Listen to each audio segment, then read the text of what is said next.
रांची के Radisson Blu hotel में आज प्राइवेट हॉस्पिटल की एक महत्वपूर्ण बैठक का आयोजन किया गया। इस बैठक में रांची सहित झारखंड के सैकड़ों निजी अस्पतालों के डॉक्टर और प्रबंधक शामिल हुए।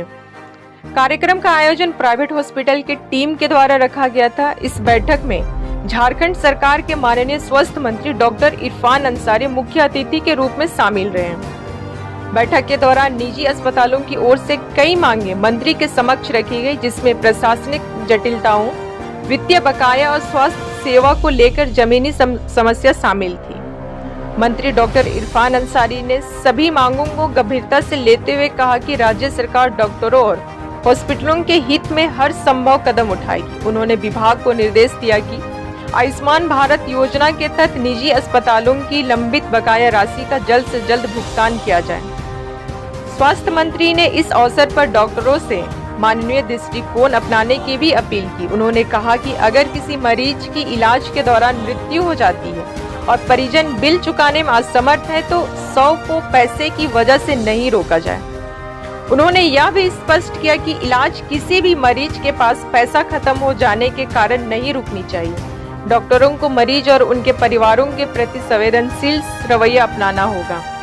कार्यक्रम में नर्सिंग शिक्षा को भी लेकर चर्चा हुई। मंत्री ने अस्पताल प्रबंधकों को प्रोत्साहित किया कि वे नर्सिंग कॉलेज खोलने की दिशा में आगे आए और इसके लिए सरकार की ओर से स्वीकृति प्रक्रिया को सरल और शीघ्र बनाने का भी भरोसा दिलाया।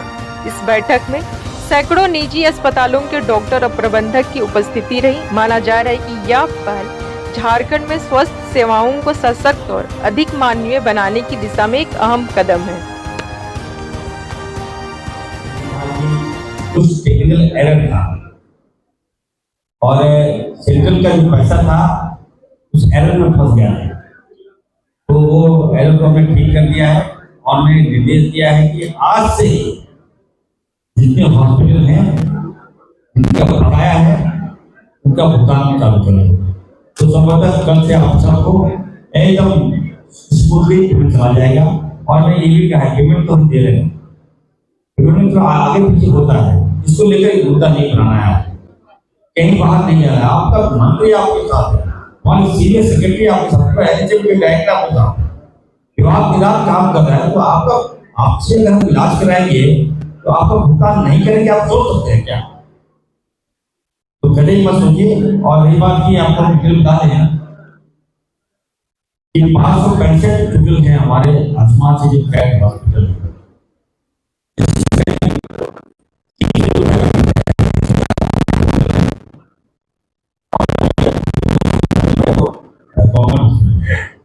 तो सबका हम लोग बिल हम भुगतान करते ही हैं। दूसरा है कि 212 हॉस्पिटल जिसको इसकी जांच चल रही है, आयुष्मान में ईडी के माध्यम से जांच चल रहा है, उसमें भी हम लोगों ने कहा है कि हम लोग पत्राचार करेंगे। आपको लगता है कि किसी पर्टिकुलर फाइल में कोई गड़बड़ियां है तो आप उसकी जांच कर लीजिए, और लगता नहीं अन्य फाइल में गड़बड़ियां नहीं है तो फाइल हम लोग को दे दीजिए। ये हम लोगों ने निर्णय लिया है, इस पर हम लोग चिट्ठी लिखेंगे। लेकिन हम चाहते हैं कि जो हॉस्पिटल चल रहा है झारखंड में उसका भुगतान जल्द से जल्द हो। दूसरा है कि बेड बढ़ाना है। आपने देखा होगा आयुष्मान में मैंने कहा था कि 50 और 100 बेड का हॉस्पिटल होना जरूरी है। आज हमारे एक्सपर्ट लोग हैं साहब आए हुए हैं, ज्ञानी जी हैं, उन्होंने कहा था कि झारखंड में हॉस्पिटल और बेड की कमी है। तो मेरा दूसरा सोच होता है, लेकिन यहाँ पे लोगों ने कहा कि नहीं हमारे पास तो 10 ही बेड है तो कैसे होगा।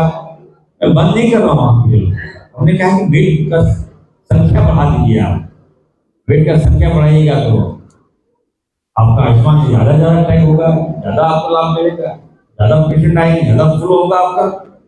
ये सारी बातें हैं, मैंने कहा विस्तार समझा दिया है।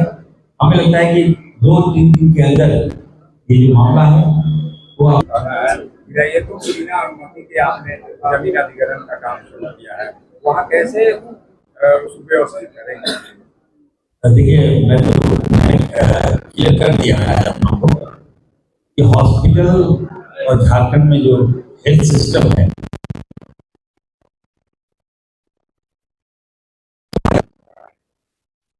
बोलना चाहता हूँ।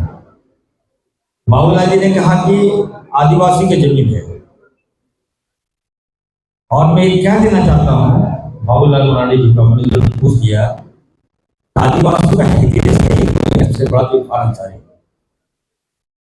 बाबूलाल जी तो एक खून नहीं लिए होंगे आज तक, मैं तो बोतल का बोतल खून देकर आदिवासी की जान बचाने का काम किया, और मैं ये कह रहा हूं अगर आदिवासी का 1 इंच जमीन होगा तो हम नहीं लेंगे उसको। आदिवासी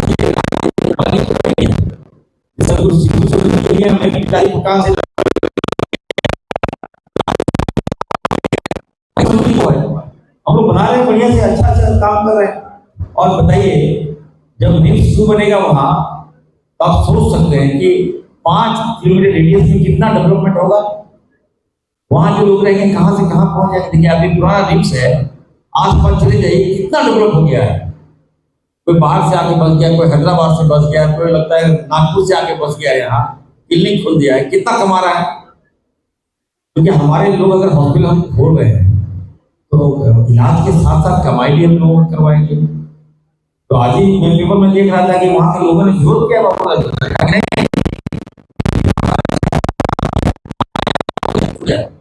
में आया है, कहीं कोई विरोध नहीं कर रहे हैं, लोग स्वेच्छा से वहां दे रहे हैं। और जो जमीन है किसी की रहे कि 1925 खतियानी होगा, वो जमीन हम नहीं लेंगे। 2 साल के अंदर बन जाएगा।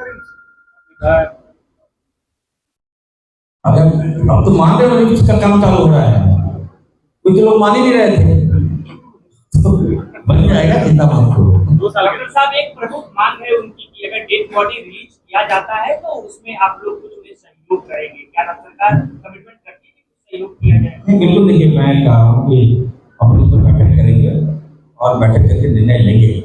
लेकिन जो सुप्रीम कोर्ट के जो गाइडलाइन है कि कोई भी हॉस्पिटल जो है वो मरीज को नहीं रख सकता है, अब रिलीज करना ही होगा।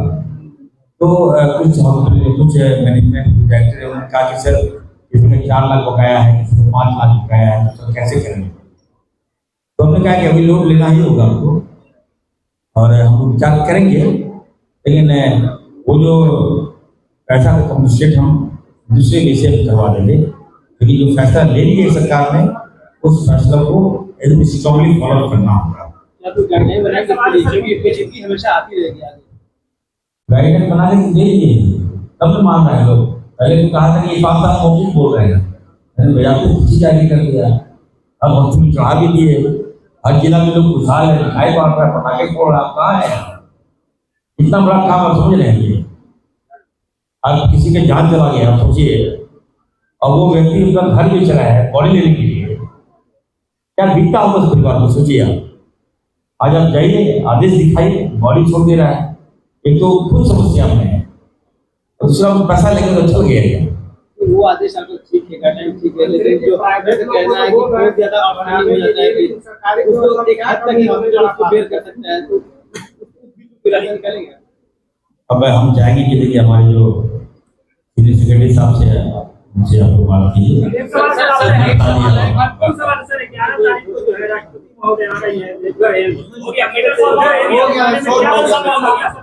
देखिए ऐसा है ना कि बाबा नगरी, आप बता दें मैं आपको कि बहुत से लोग नहीं जानते हैं, बाबा नगरी में मेरी पैदाइश हुई है। शायद कुछ लोग पैदाइश के मतलब नहीं जानते हैं, मतलब कुछ लोग को मतलब समझ सकते हैं, उनको बोल रहा हूँ।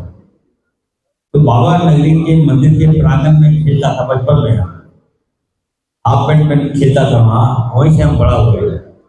तो बाबा के आशीर्वाद से सेवा करने का मौका मिला है बाबा नगरी को। श्रावणी मेला भी आ रहा है, लाखों लाख श्रद्धालु आएंगे देवघर। तो हम कल ही गए थे वहाँ पर, सारा व्यवस्था हम कर दिए। जितने भी श्रद्धालु आएंगे बाबा नगरी आशीर्वाद देने बाबा से, उनके हेल्थ की व्यवस्था इस खानसारी कर रहा है, बेहतर से बेहतर। जो अब तक नहीं हुआ वो हम कर रहे हैं, एकदम कोई दिक्कत नहीं होने देंगे। हर जो भी श्रद्धालु, एक एक श्रद्धालु का ख्याल हमारी सरकार रखेगी, हेमंत सोरेन जी रखेगी, एक खानसारी रखेगी, एकदम प्रॉपर ट्रीटमेंट देंगे। अगर कोई दिक्कत है, बाहर से भी अगर कोई मरीज आ रहे हैं, बाहर से भी अगर कोई बाबा श्रद्धालु आ रहे हैं और उनको लगा कि नहीं हमको हेल्थ चेकअप कराना है, कोई कैजुअलिटी हो गया, एक पैसा उसका हम नहीं लगने देंगे। सारा पैसा हम बेयर करेंगे, इरफान साहब बेयर करेगा और श्रद्धालुओं को हम लोग एक बेहतर से बेहतर ट्रीटमेंट देंगे।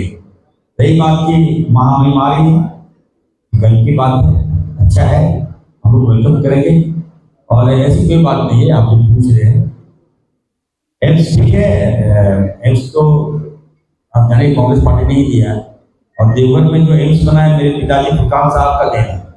फुरकान साहब ही एम्स लाए थे, तो एम्स से मेरा बहुत लगाव है।